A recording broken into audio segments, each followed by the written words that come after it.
उसके ऊपर उसी तरह से रेड चाहिए तो रेड तुलसी चूना मसाला में मिला कर यूज किया जाता था। वाइट चाहिए तो वाइट तुलसी चूना। तो ये जो देख रहे हैं कंप्लीट बुद्ध विहार है, जहाँ यहाँ बहुत भिक्षु रहा करते थे, ध्यान साधना किया करते थे। ये सारे जो देख रहे हैं सारे कमरे हैं, और निश्चित रूप से इस क्षेत्र का जो इलाका था बौद्धमय रहा, और यहाँ उपासक आते थे, श्रद्धा से बहुत भिक्षुओं को दान देते थे, धर्म प्रवचन सुनते थे, और ये बहुत बड़ा एक केंद्र था इस क्षेत्र का। तो निश्चित रूप से कंप्लीट बौद्ध विहार है जहाँ हम लोग आज आए हुए हैं, और हम लोग क्षेत्र में महाप्रयास करके बहुत पुण्य अर्जन किया है। ये जो पुण्य है आपके हर दुख में जब इस पुण्य को याद करेंगे तो वो आपका साथ देगा और आपको जीवन को सुख और शांति प्राप्त प्रदान करेगा। तो आगे का जो कार्यक्रम है उसके अनुसार हम लोग आगे की स्नान करेंगे, और इसी तरह से बैठ करके एक बार पूरा इस तत्व को बंधन करेंगे, क्योंकि यहाँ का खास बुद्ध का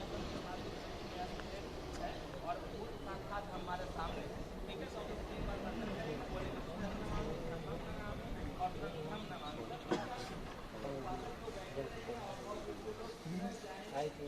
पंडाल के कार्यक्रम में, ठीक है, धन्यवाद।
आज एकत्रित है वो जम्बू द्वीप और ये अभी देखिए इस देश का नाम था जम्बू द्वीप। आज के 26 वर्ष का जम्बू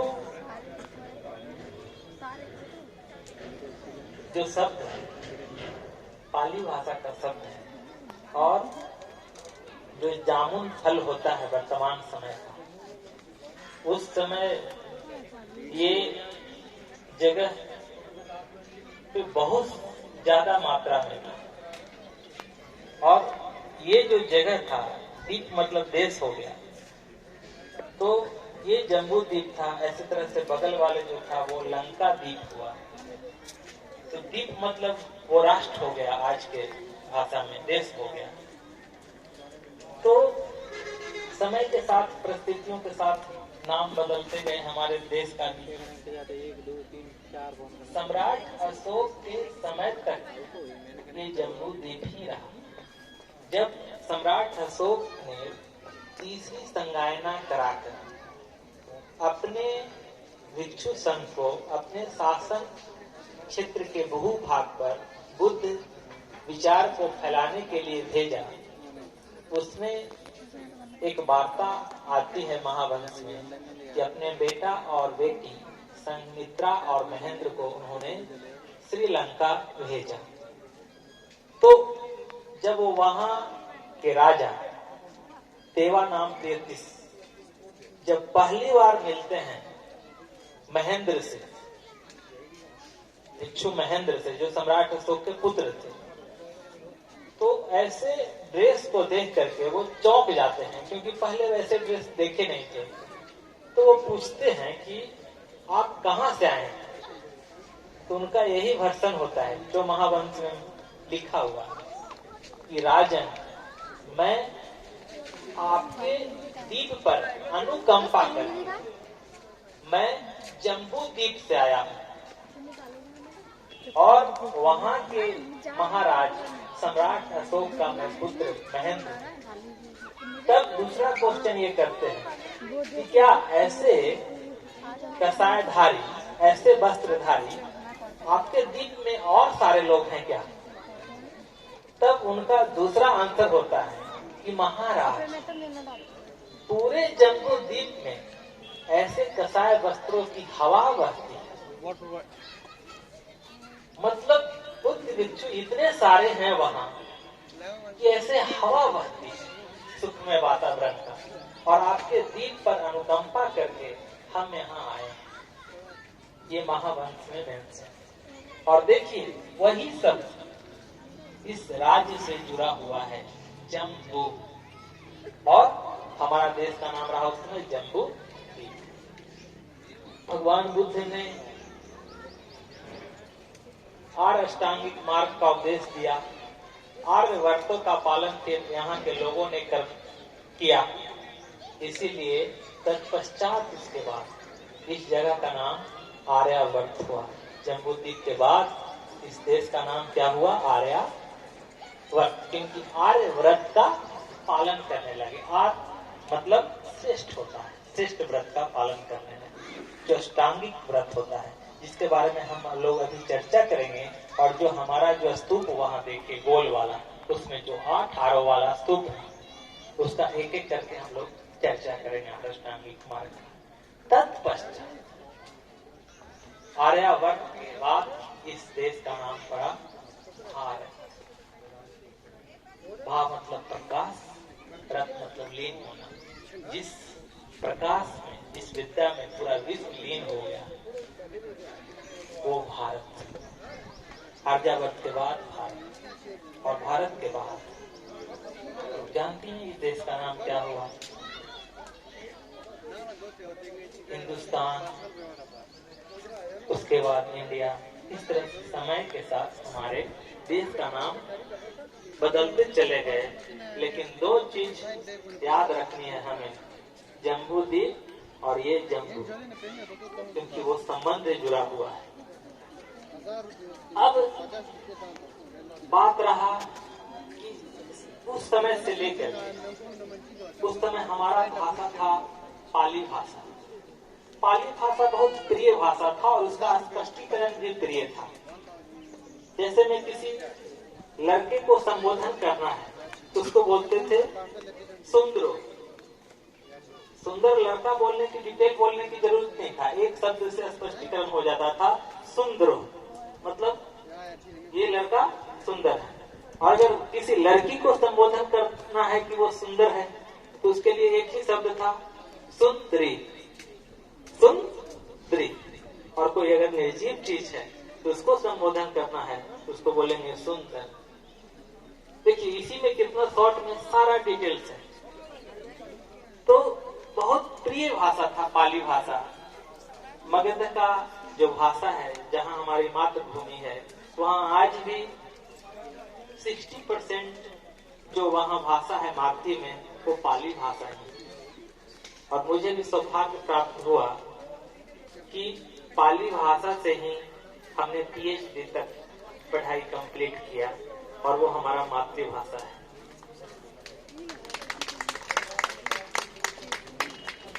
सम्राट अशोक के समय में जिस लिपि का उपयोग किया गया है, लिखा गया है, उसको धम्म लिपि कहते हैं, कुछ मौर्यन लिपि भी कहते हैं, कुछ अशोकन लिपि भी कहते हैं, कोई ब्राह्मी लिपि भी बोलते हैं। ब्राह्मी लिपि का शब्द भी दो तरह का होता है। लोग ब्राह्मी का मतलब अलग, लेकिन ब्राह्मी उसका एग्जैक्ट शब्द होता है। जो बाएं से लिखा जाने वाला शब्द है उसको बोलते हैं ब्राह्मी। दाएं से लिखे जाने वाले जो शब्द है उसको बोलते हैं दाई, या फिर खरोष्टी लिपि भी बोलते हैं। जैसे में अली वे से जीम चेहे के जो उधर से चलकर भाषा आई उसको बोलते हैं। और ये क्योंकि बाएं से लिखी जाती है इसीलिए इसको बोलते हैं ब्राह्मी। स्पष्ट किसी शब्द का अर्थ समझना है। ये संजोग रहा कि सिंधु घाटी सभ्यता से लेकर के अब तक के जितने स्क्रिप्ट हैं हम पढ़ने में सक्षम हैं। उसमें सम्राट अशोक का लिपि थी। क्योंकि ये हमारा मदर टंग है और मदर लिपि है, इसलिए हम आसानी से पढ़ लिखे।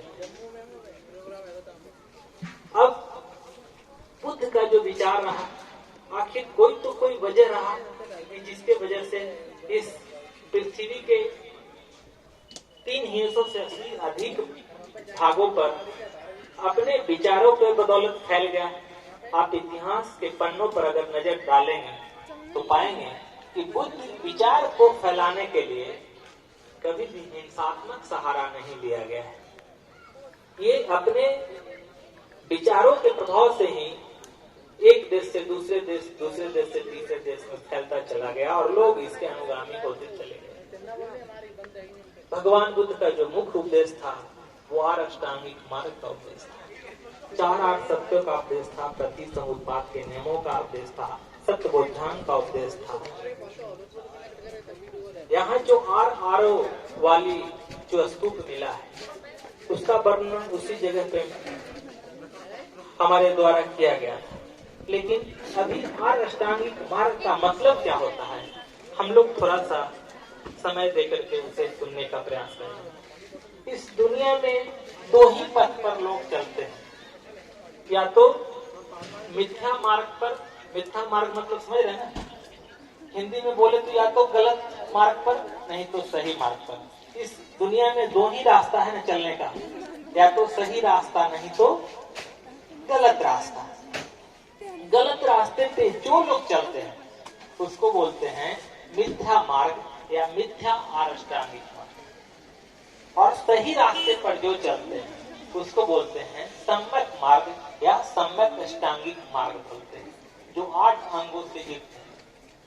तो पहले जब तक बुरे चीजों को ना समझेंगे, अच्छे चीज समझ में ही नहीं आएंगे, या फिर अच्छे चीज की वैल्यू ही समझ में ना आए। तो इसीलिए मिथ्या अष्टांगिक मार्ग को भी समझना है। मिथ्या अष्टांगिक मार्ग क्या है, उसके भी 8 स्टेप है। उसमें पहला स्टेप है मिथ्या दृष्टि,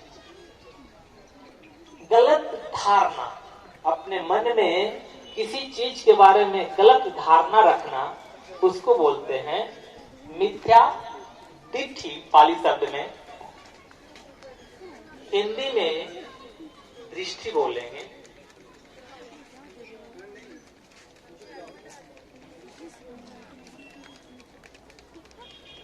दृष्टि बोले तो मिथ्या दृष्टि क्या है, बुद्ध के विचारों को सही तरीके से न समझना ही मिथ्या दृष्टि।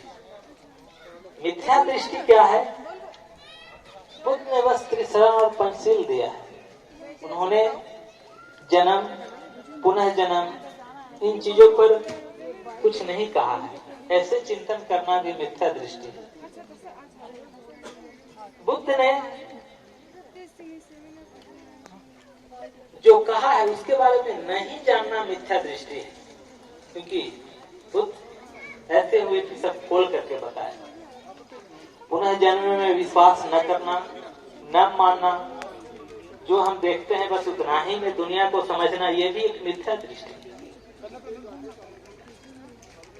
बुद्ध बताते हैं कि जो आप देखते हैं, जो सुनते हैं, वो क्षेत्र तो बहुत कम है, वही क्षेत्र अधिक है जहां आप नहीं देखते हैं, नहीं सुनते हैं, उसका भी क्षेत्र अधिक है। तो यह है मिथ्या दृष्टि। मिथ्या अगर दृष्टि एक बार उत्पन्न हो गया तो मिथ्या संकल्प भी होता है, गलत संकल्प, और गलत संकल्प होता है। मिथ्या अगर संकल्प हुआ तो मिथ्या वाचा होता है। मिथ्या वाचा में 4 प्रकार के गलतियां होती है। क्या? झूठ बोलना, चुगली करना। झूठ बोलना तो पता है, चुगली करना तो पता है, पुरुषों को पता हो या ना हो, स्त्री को तो खूब पता है चुगली करना। ठीक है, सबको पता, कोई बात नहीं। हम सिर्फ समझाने के लिए ये बात कहेंगे, किसी बात को दिल पे ना लेना, ठीक है? तो चुगली समझ में आ गया। दूसरा, तीसरा, कठोर बोलना। कठोर बोलना का मतलब समझ में आ रहा है। अब हम कहेंगे दोनों को खूब समझ में आता है, मतलब किसी बात को प्यार से भी बोल सकते हैं और उसी बात को हम कठोर से भी बोल सकते हैं। जैसे में हम भिक्षु हैं, थोड़ा सा उपासक पे दबाव बनाने के, जरा बोतल लो, एक ही सरकार से उपासक जी बोतल दे दी, तो ये कठोर बोलना समझ में आ रहा है। अभी देखिए, उसके बाद में व्यर्थ बोलना। व्यर्थ मतलब बिना मतलब का बात करते रहना। ये 4 तरह की अशुद्धता अगर लिए हुए हैं तो उसको बोलते हैं मिथ्या वाचा। क्या बोलते हैं? मिथ्या वाचा। और जिसके मिथ्या वाचा होते हैं, ऑटोमेटिक अपने आप उसके मिथ्या कर्मांत होते हैं। गलत कर्म, गलत कर्म क्या है? हत्या करना, चोरी करना, व्यभिचार करना, ये सब मिथ्या कर्मांत में आते हैं। और जिसके मिथ्या कर्मांत होते हैं, ठीक है, उसके मिथ्या आजीविका होते हैं। मिथ्या आजीविका का मतलब अपने स्वार्थ को पूरा करने के लिए जिस किसी भी तरह से धन इकट्ठा करना पड़े, उसको करने के लिए जो बिजनेस और व्यापार करते हैं उसको बोलते हैं मिथ्या आजीविका। जैसे बुद्ध ने कहा कि 5 चीजों का व्यापार मिथ्या आजीविका में। भाई चिट्ठी अभी थमा दिया गया, समय कम है, थोड़ा सा मेन स्पीकर को अच्छी तरह से सुने, क्योंकि ये चीज 2500 वर्षों के बाद निकल करके आया है और ये बुद्ध का बात हो रहा है। ये बात मैं अपनी नहीं कर रहा हूँ, ये आपकी नहीं कर रहा हूँ, ये प्योर बुद्ध का बात कर रहा हूँ। इसीलिए सब बात होगा, लेकिन ये अष्टांगिक मार्ग की बात होनी ही चाहिए, क्योंकि इस धरती पर 2500 वर्षों के बाद घूम रहे, तो थोड़ा सा समय देकर इसको गंभीरता से सुने। तो जैसे मिथ्या आजीविका क्या हुआ? अस्त्र शस्त्र का व्यापार करना, ऐसा व्यापार जिससे समाज में क्लेश फैले, इसका व्यापार करना, हत्या का व्यापार करना, ये सब जो व्यापार है बुद्ध ने मना किया है। ऐसे व्यापार को अपना आजीविका नहीं बनाना। तो मिथ्या आजीविका अपने आप आ जाती है, और जिसके मिथ्या आजीविका आते हैं, मिथ्या आजीविका होने के बाद अपने आप ही उसके मिथ्या व्याम होते हैं। मिथ्या व्याम के मतलब क्या है? अपने अंदर की जो बुराई है उसको अंदर बनाए रखना, अपने अंदर का जो अच्छाई है उसको एकदम ताखा पर रख देना, मतलब निकाल करके फेंक देना, समझ गए? और बाहर की दुनिया में जो अच्छाई है उसे अंदर ग्रहण नहीं करना, और बाहर की दुनिया में जो बुराई है उसे ग्रहण करने के लिए जो मानसिक प्रयत्न करने पड़ते हैं उसी को मिथ्या व्याम कहते हैं। और जिसके मिथ्या व्याम होते हैं उसी के मिथ्या स्मृति होता है। मिथ्या स्मृति क्या है? 4 प्रकार का। तो कभी काय के प्रति सचेत नहीं रहता है, अपने वेदना के प्रति सचेत नहीं रहता है, वेदना तो पता ही नहीं होता है कि क्या है। जब काय के प्रति ही सचेत नहीं तो वेदना के प्रति क्या सचेत रहेगा? वो चित्त के प्रति क्या सचेत रहेगा? और वो धर्म के प्रति क्या सचेत रहेगा? ये 4 प्रकार के मिथ्या स्मृति होता है। और जिसके मिथ्या स्मृति होते हैं उसके मिथ्या समाधि होता है। मिथ्या समाधि क्या है? चाहे वो बाल कटा करके, चाहे बाल बढ़ा करके, चाहे इस ड्रेस में चाहे उस ड्रेस में, एक जन्म क्या हजारों जन्म अगर बैठा रहे आंख बंद करके ध्यान लगा करके, और स्टेप पता ना हो ध्यान का, तो आध्यात्मिक दुनिया का कुछ भी उसे प्राप्त नहीं हो सकता है। एक जन्म या हजारों जन्म अगर उसे स्टेप मेडिटेशन का पता ना हो उसको बोलते हैं मिथ्या समाधि। तो ये एक रास्ता है जिस पर संसार के लोग चलते हैं, इसको बोलते हैं मिथ्या अष्टांगिक मार्ग। और ठीक इसके विपरीत हमारे महापुरुषों के द्वारा बताया गया अष्टांगिक मार्ग,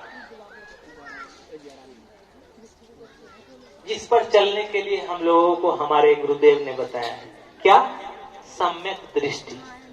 सम्यक दृष्टि का मतलब क्या? ये जो संसार है निश्चित रूप से इसमें 3 ही चीज का उपयोग हम लोग करने आए हैं, अपने शरीर का, अपने वाणी का और अपने मन का। और यही 3 चीजों से जिंदगी भर 2 ही कर्म करते हैं, या तो कुशल कर्म नहीं तो अकुशल कर्म। कर्म और कर्म फल पे विश्वास न करना ये मिथ्या दृष्टि है, लेकिन इसके ठीक ही विपरीत में कर्म और कर्म फल पर विश्वास करना वो सम्यक दृष्टि है। पुनः जन्म के बारे में स्पष्टीकरण बिल्कुल तरीके से होना, बुद्ध के उपदेशों को जानना, ये सम्यक दृष्टि है। बुद्ध के बताए हुए सारे निर्देशों को जानना ये सम्यक दृष्टि है। और जिसके पास एक बार सम्यक दृष्टि आ जाता है, सही चिंतन आ जाता है ना मन में, एकदम एक कड़ी दूसरे कड़ी से जुड़ा हुआ है, उसके पास अपने आप सम्यक संकल्प आता है, सही संकल्प। और जिसके पास सही संकल्प आता है उसके सम्यक वाचा होते हैं। और सम्यक वाचा में 4 प्रकार की वही शुद्धता होती है।